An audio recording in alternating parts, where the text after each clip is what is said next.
Hello, everybody. It's Professor Hoag, and this is a PowerPoint presentation that I'm recording some audio on top of.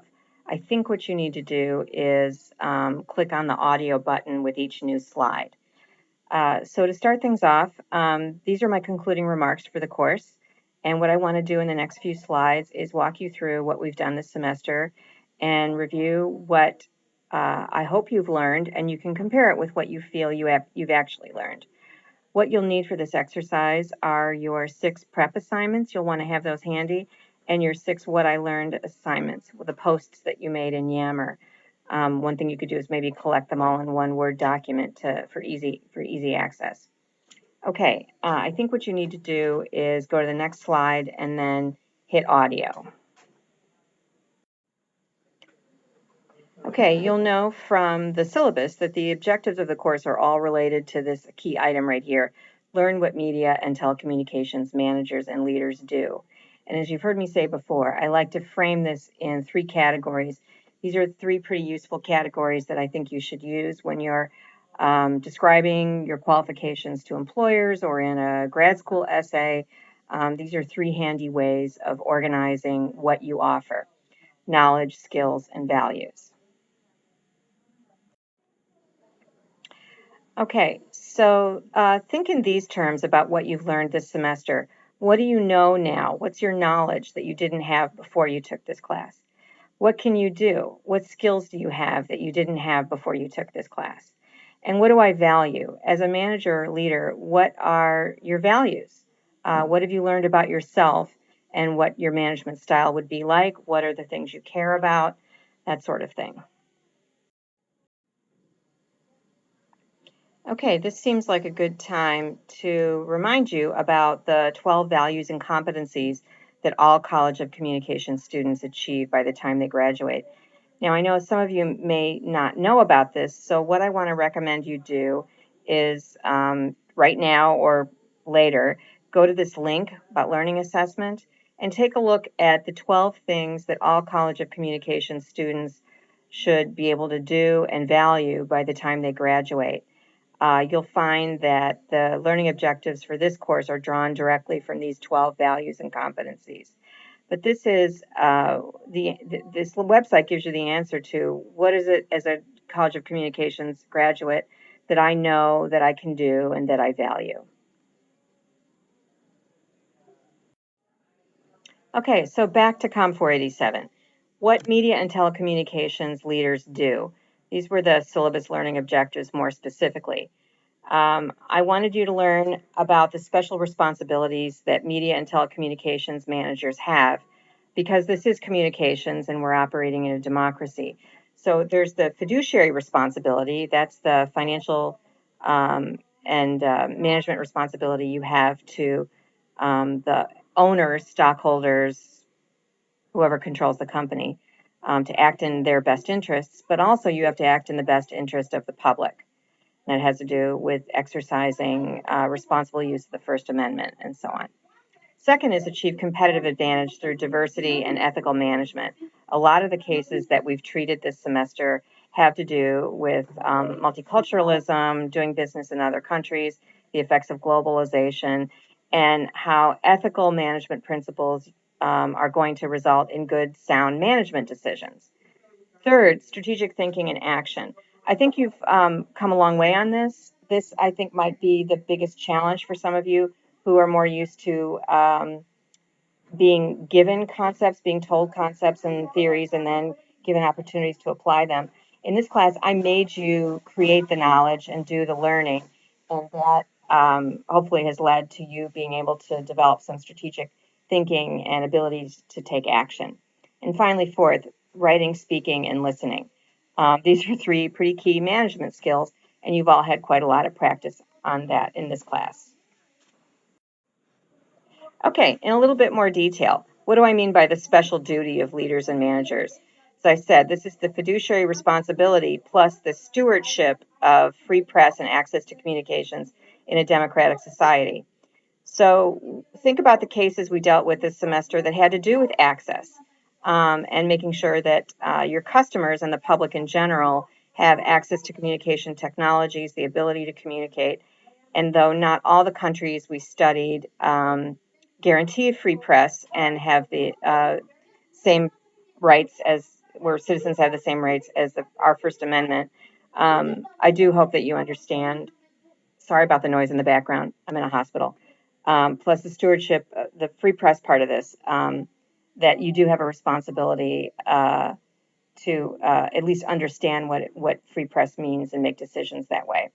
In the case of the Chinese programming strategy exercise, that wasn't so much about free press, but it certainly was about understanding audiences.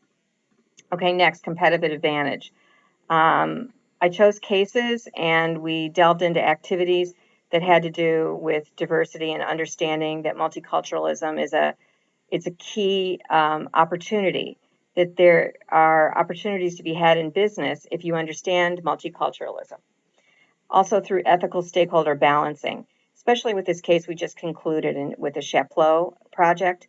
You saw that you have to do what's in the best interest of your company, but usually that means balancing the interests of customers, of the community, of regulators, and so on.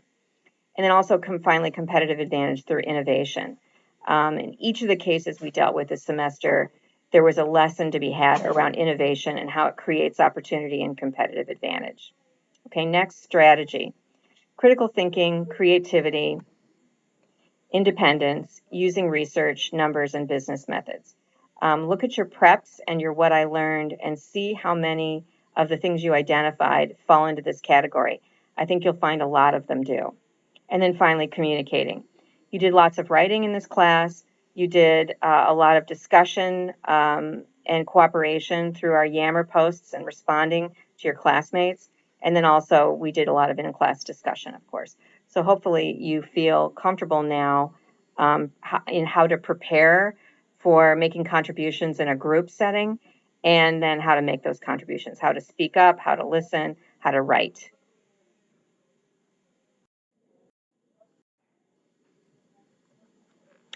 Okay, back to these three domains of learning. Let's do a little bit on knowledge. So look over your preps and your what I learned assignments and see how the bullet items on this slide compare to what you learned. What I hope is that you saw what stakeholder management means and how to exercise stakeholder management if you're ever a manager or leader. You understand now, I think, the value of organizing and making meaning by using the categories of strengths, weakness, opportunities, and threats for any situation, not just the kind of cases that we dealt with this semester, but anything that you encounter in life, any situation. You're trying to get a grip on it. Divide it up into strengths, weaknesses, opportunities, and threats. It works for almost anything. Finally, international markets and developing countries. I hope you all have developed some knowledge in this area thanks to the cases that we studied this semester. I've already talked a little bit about diversity and globalization. Again, look at your preps and your what I learned. And if you did not identify diversity, multiculturalism, and globalization in any of your preps or what I learned assignments, then you really need to rethink that, because that's where your opportunities are going to be in your career. Self-knowledge. A lot of this course was getting you to learn something about yourself. So by now you've had a chance to test your risk orientation, your tolerance for uncertainty, your tolerance for not having enough information or too little time to do an assignment, your capacity for leadership, management, and especially entrepreneurship. So think about these three categories in terms of your own capacity, and maybe you've got other things besides these three about risk, tolerance, and capacity for leadership. But these are the three that I want you to think about. And then finally, media and telecommunications management and leadership. I hope that you find that you do understand a little bit more about what it would be, what the knowledge is around being a manager and a leader. In this class, I don't lecture to you about specific management and leadership theories, but believe me, you've practiced about a dozen theories on which quite a lot of research has been done. Okay, skills. here are the skills that it was my objective for you to acquire. So compare what you feel like you've learned to this list. How to read actively. You're going to have to read actively for the rest of your life, so I hope you feel like you've got a grasp on what that entails. It's how you make meaning. And I hope most of you will hold on to your ELLIT book, because it's a nice blueprint for the kind of reading, writing, listening that you need to do in business. How to SWOT. I think everybody's pretty much got that nailed down now. How to identify and frame different kinds of situations. You now know what kind of action is going to be required on your part when you run into any kind of a situation, whether it's an evaluation. Are you being asked to evaluate a situation? A problem? Are you being asked to, first of all, define a problem, because often the problems aren't evident in these kinds of situations, and then, of course, solve it. Or the third kind, decision. Are you being asked in any particular situation to evaluate decision options and then recommend one and put together an action plan that goes with that? So pretty much everything in life, certainly in business, is going to fall into one of these three categories, and now you know how to deal with it. How to develop and use criteria. This, I think, was the biggest challenge for some of the students in this class, but I hope at least everybody now feels like they understand what criteria are and how you do need to unpack the situation a bit and devise your criteria. Otherwise, you're going to end up with action plans that don't actually fit the kind of problem, situation, evaluation, or decision that you're trying to work on.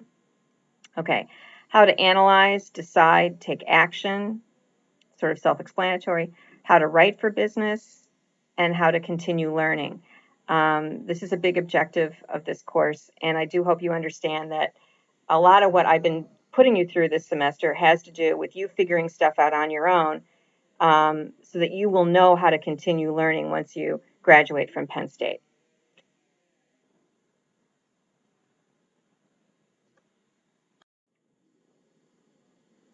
Okay, and last but not least, values. Here are the things that I hope you manage to acquire as values this semester.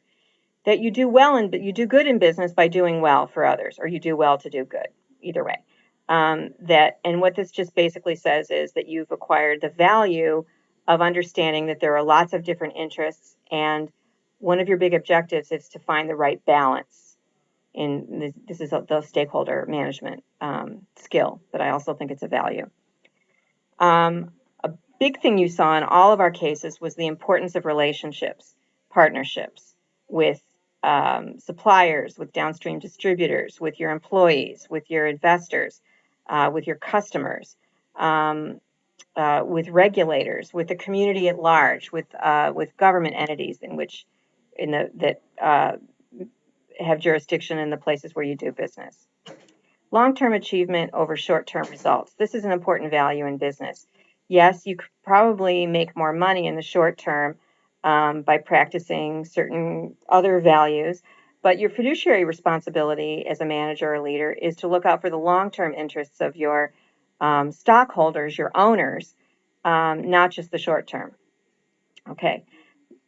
Fourth, balancing responsibilities. This is the stakeholder thing, to these different stakeholder groups. You want to balance responsibilities to customers, investors, and employees. Those are the three main ones. But also to competitors, suppliers, regulators, and above all to society at large. And then this is a carryover from the skills slide, lifelong learning as a value. Okay, lifelong learning, the last bullet on that previous slide. How are you going to do that? Well, I want to introduce you to one small way you can get going on that, and that's this notion of badges. I think I've probably talked about badges, but let's take a moment to actually understand what they are. Badges, well, here, watch this YouTube video. It'll give you an overview of what badges are, and then there's another couple of links here that show you how to start earning badges. I'm putting together, the third bullet on this page is a playlist that I'm putting together for skills that I think telecommunications majors should master by the time they graduate. The site's not done yet, but I'm going to be sending it out on the College of Communications listserv as a something to do over your Christmas break. So stay tuned for that.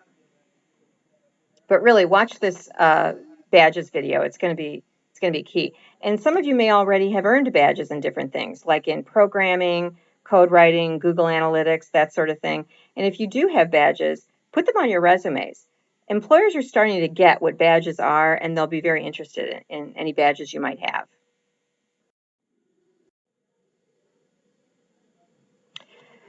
Okay, folks, well, that about wraps it up. What you need to do now is go to the note in Yammer around the course summary. I don't remember exactly what I called the note. And have your 6 preps and your 6 what I learned assignments handy, and then follow instructions for that.